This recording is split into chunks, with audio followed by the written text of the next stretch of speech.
Hi, this is Dr. Gregory Sadler. I'm a professor of philosophy and the president and founder of an educational consulting company called Reason.io, where we put philosophy into practice. I've studied and taught philosophy for over 20 years, and I find that many people run into difficulties reading classic philosophical texts. Sometimes it's the way things are said or how the text is structured. But the concepts themselves are not always that complicated, and that's where I come in. To help students and lifelong learners, I've been producing longer lecture videos and posting them to YouTube. Many viewers say they find them useful. What you're currently watching is part of a new series of shorter videos, each of them focused on one core concept from an important philosophical text. I hope you find it useful as well. We don't have a full-fledged theory of justice, totally spelled out with Epicurus, as we do with many other philosophers, in part because we only possess a few of his works in the present, out of the many works that he wrote. But we do have some important discussions of justice, primarily occurring in his principal doctrines towards the end of them, but with a few other remarks scattered here and there in the corpus. And he's going to deal with essentially two main topics: the nature of justice, what is justice, and then, because of the way he understands justice, we also have to think about the usefulness of justice, and why is justice useful? How does usefulness fit in with this? And if we're thinking about this in terms of Epicurus as being a hedonist philosopher, as being one of the main articulators of hedonist theory, then you might say, well, why isn't he talking directly about pains and pleasure? We're going to see that he will talk a little bit about pain. But why isn't he focused on justice as, say, maximizing pleasure and minimizing pain or something like that? Why talk about usefulness? Well, one reason is because unlike many of the other virtues or states of character, justice actually doesn't focus, in the ancient world at least, primarily on pain and pleasure. It is understood as something that has a value in its own right, or that has some sort of usefulness, some sort of profitableness, some sort of beneficial status for other things. Like, you might say, well, it's good for society, or it's good for getting things done. And Epicurus does indeed have a view on justice very much like that. So let's start with the question, what is justice? Now he tells us, and this is a very radical position, there never was, and by extension, there never is or will be anything like absolute justice, justice per se, justice in a simple way that applies across the board to everybody. Instead, what we find, he says, is natural justice that is arising within human communities, within human beings that are natural creatures. It's an expression of usefulness. He says it's an expression or a symbol of usefulness. Now, usefulness for what? Well, primarily for preventing people from harming other people or from being harmed. So there's already a kind of reciprocity in there. You can talk about justice within, say, a friendship, or within a family, or within a military troop. You can also talk about it as within a whole society as well. And Epicurus has all these sorts of things in mind. So this is the primary purpose of justice. Justice, understood in a sort of broad sense, is something that is useful for keeping the peace, keeping us from harming each other, keeping us from being harmed by other people. There's a kind of trade-off there. So he goes so far as to say that justice really depends on a kind of agreement.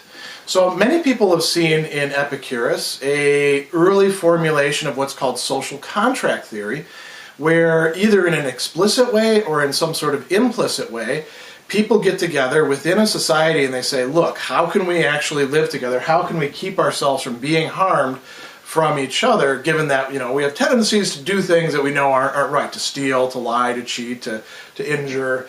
I'll make an agreement with you, and you make an agreement with me not to do these sorts of things, and then we'll have to have some sort of authority who can actually enforce this rule, or perhaps will enforce the rule. There's a lot of different variations on this. And Epicurus doesn't worry too much about which particular variation we're going to have.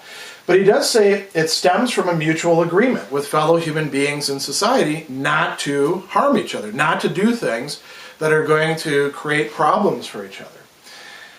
He also goes so far as to say that it varies by application in laws of specific communities. So what is just in one community and is enshrined in the laws there may not in fact be just in another community or even in the laws there. There could be laws that if you go from one community to another community seem to contradict each other. And for Epicurus that's not a problem because there isn't any single standard of justice across the board that gives you laws, in a strict sense that says this must be the case in all cases.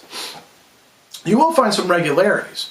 If you don't have some way of regulating violence, who is allowed to use violence in what situations, who's allowed to use deadly force, well, then you're going to have, a lot of people harming each other. There's almost always some rules about sexuality, who is allowed to do what with whom. There's almost always laws about property. But the exact laws, the specifics of them, are going to vary from community to community, depending on what they actually find useful.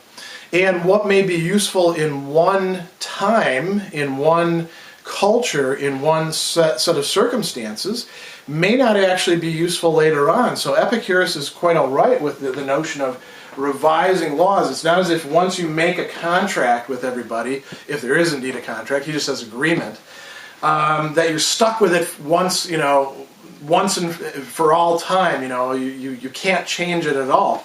Epicurus says, no, this is over here at the usefulness part. When the laws cease to be useful, they don't express justice anymore. That is the purpose of the laws, to express and to articulate and to give us some guidance about what is actually just. But it's going to be particularized to the community to which one belongs. So if you're moving from one community to another, if you're moving, say, from Corinth to Rome, that old expression, when in Rome, do as the Romans do, Epicurus would say exactly right.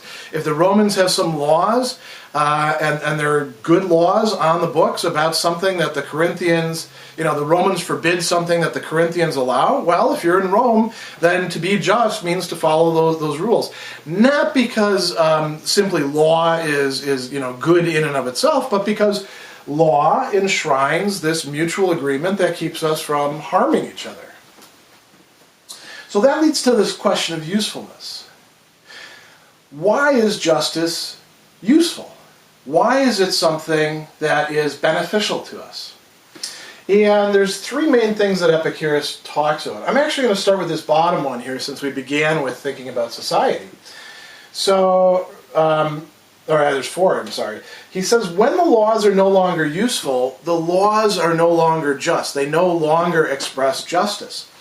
This shouldn't be a surprise to us, he thinks. If we get upset about this sort of thing, we say, look, the law back in 1789 was against this, and look, people are doing that now. We can say, well, is it actually harming anyone for them to do that activity now?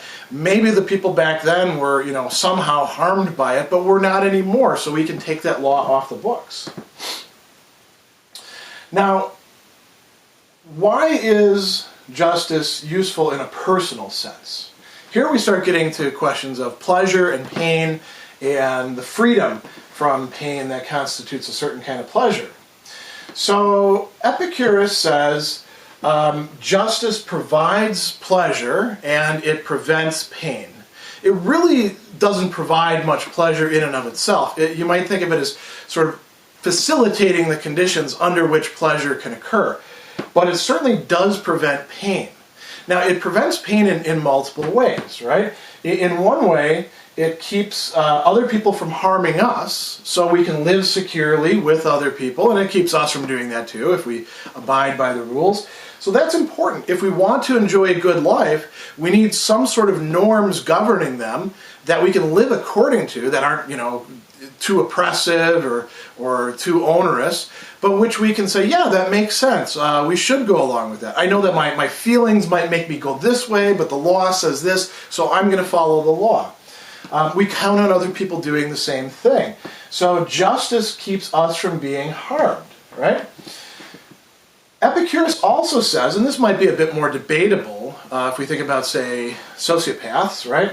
The person who violates the norms of justice, the agreement, always has to feel fear or worry about being detected. And he's not just concerned about justice in terms of the legal system.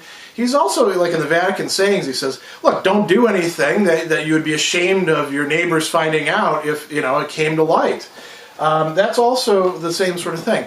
If you're doing the wrong thing, and you know that it's the wrong thing, and maybe you say, well, it's to my advantage to do it, or, I'm overcome by a desire, I'm kind of a greedy guy, so I take stuff that I'm not supposed to take, or, when my neighbors lend me stuff, I don't return it to them, or I return it to them in a bad condition.